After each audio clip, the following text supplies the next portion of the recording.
Quero louvar a vida de Vitor Lima, que foi um presbítero meu. Quero louvar a vida de Diego, de Eveline, de toda a Madalve. E eu sou grato ao Senhor para aqui estar. Meus irmãos, que os irmãos possam abrir a Bíblia em Levítico 6 para me acompanhar.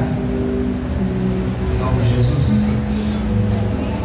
No versículo 12 diz assim: o fogo, pois, sobre o altar arderá nele, não se apagará, mas o sacerdote acenderá lenha nele cada manhã, e sobre ele porá em ordem o holocausto, e sobre ele queimará a gordura das ofertas pacíficas. E o 13: o fogo arderá continuamente sobre o altar, não se apagará. Meus queridos irmãos, nós sabemos que estes preceitos, literalmente falando, não são mais válidos para nós. Não há nenhuma congregação que pratica essa imolação do cordeiro, mas a moral, a ética, o sentido espiritual por trás disso permanece. Jesus disse: eu vim cumprir a lei, ou seja, não aboliu, fez o que ela não pôde fazer. E isso, meus irmãos, apontava para Cristo.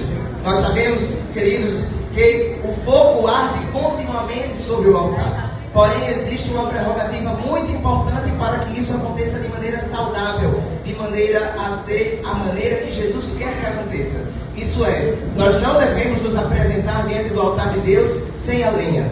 Nós não devemos nos apresentar diante do altar de Deus sem a cruz. Aqui nós vemos, irmãos, que o sacerdote vai até o altar. Alguém diz que nós somos o altar. Pode até fazer sentido, mas eu não posso entender que sou eu que faço a minha adoração chegar ao céu. Eu preciso de Jesus para o Pai receber. Ele disse: eu sou o caminho e a verdade. Ninguém vem, porque Ele é assim com o Pai. Ninguém vem ao Pai senão por mim. Hebreus 13:15 diz: ofereçamos sempre por Ele a Deus sacrifício de louvor. Então Jesus é quem é o nosso altar. Jesus é aquele a quem nós podemos recorrer para adorar Jesus. Às vezes nós estamos numa secura tão grande, nós estamos na correria para achar o altar, mas faltou a lenha, faltou a renúncia, faltou o compromisso, faltou todos os dias negar-se a si mesmo, porque a lenha é a lenha da cruz. A lenha é a lenha da autonegação.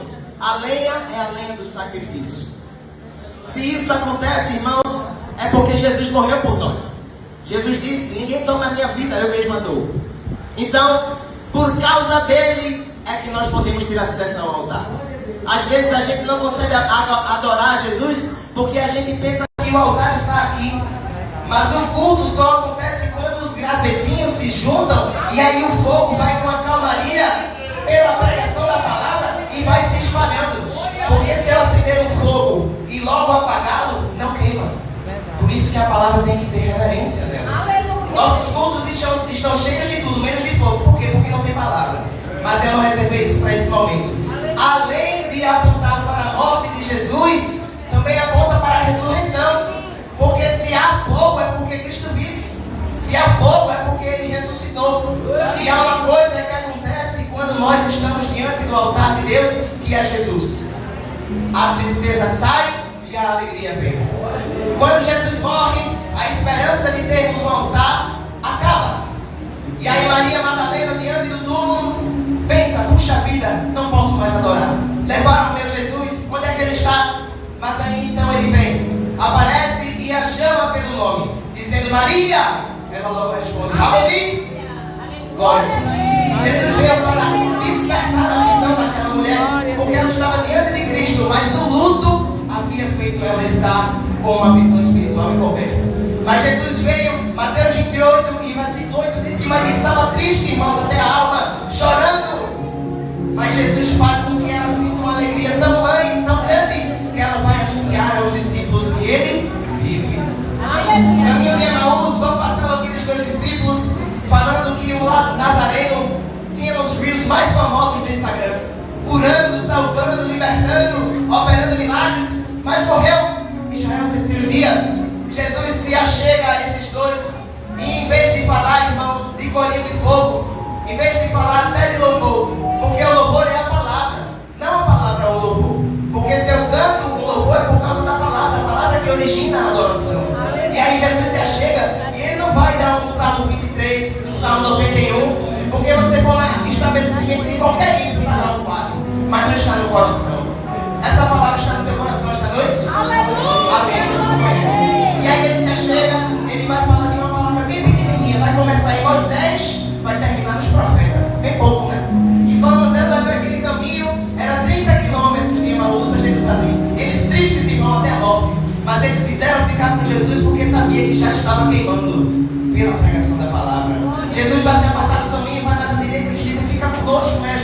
originou aquele hino, ou seja, a palavra que origina a adoração.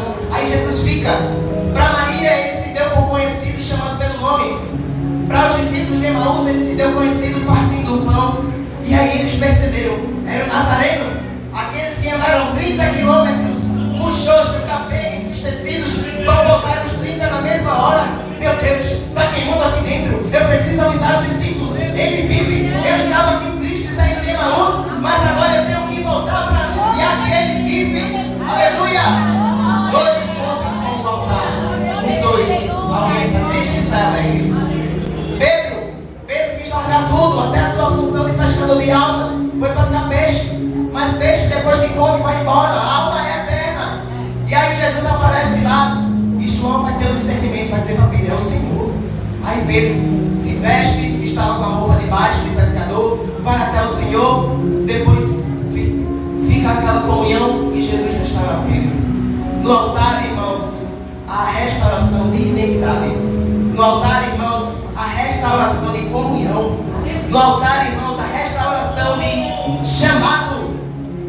E o último encontro. Atos dos Apóstolos, capítulo 1. Jesus está com os discípulos. Ele vai dizer, irmãos, vocês vão fazer cruzadas evangelísticas, vocês vão pregar a minha palavra, vão pregar o evangelho. Isso aí ele não reservou para aquele momento. Ele disse assim, eu não vou restaurar o reino de Israel agora não, mas vocês vão receber a virtude do Espírito e vocês vão ser minhas testemunhas. Curioso é que no versículo 9 ele vai ser assunto aos céus. Ou seja, o testemunho da igreja nos aproxima da volta de Jesus. Porque no versículo 9, eu acho incrível, irmãos, que ninguém nunca me disse isso, mas eu noto uma semelhança. Os irmãos lembram daquela frase dos anjos? Eles disseram, por que buscai o vivente entre os mortos? E aí lá em Atos 1, 2 anjos também, irmãos, vão dizer aos discípulos uma palavra muito bonita. Deixe-me abrir para não errar, porque o poder está nas mãos dele. Vai ser dito, irmãos, que quando Jesus estava finalizando, entrando no saguão de embarque celestial, pronto para pegar o voo da Latam, vai ser dito que quando ele dizia isso, vendo eles, foi elevado às alturas, e uma nuvem o recebeu, ocultando a seus olhos. Mais uma vez, os olhos estavam encobertos, ficaram distraídos. Versículo 10, estando eles com os olhos fitos no céu, enquanto ele subia, eis que junto deles se puseram 2 varões vestidos de branco. Para aquelas pessoas, a esperança da ressurreição estava incerta, mas ele apareceu. Para nós, a esperança da volta de Cristo, e ela vai ser cumprida porque ele vai aparecer. Veja o que diz versículo 11, esses varões lhes disseram, para os galileus, por que estás olhando para o céu? Esse Jesus, que dentre vós foi recebido em cima do céu, há de vir, assim como para o céu vistes ir. Altar restaura e também altar faz promessas. É já a última hora, porque Jesus Cristo está voltando.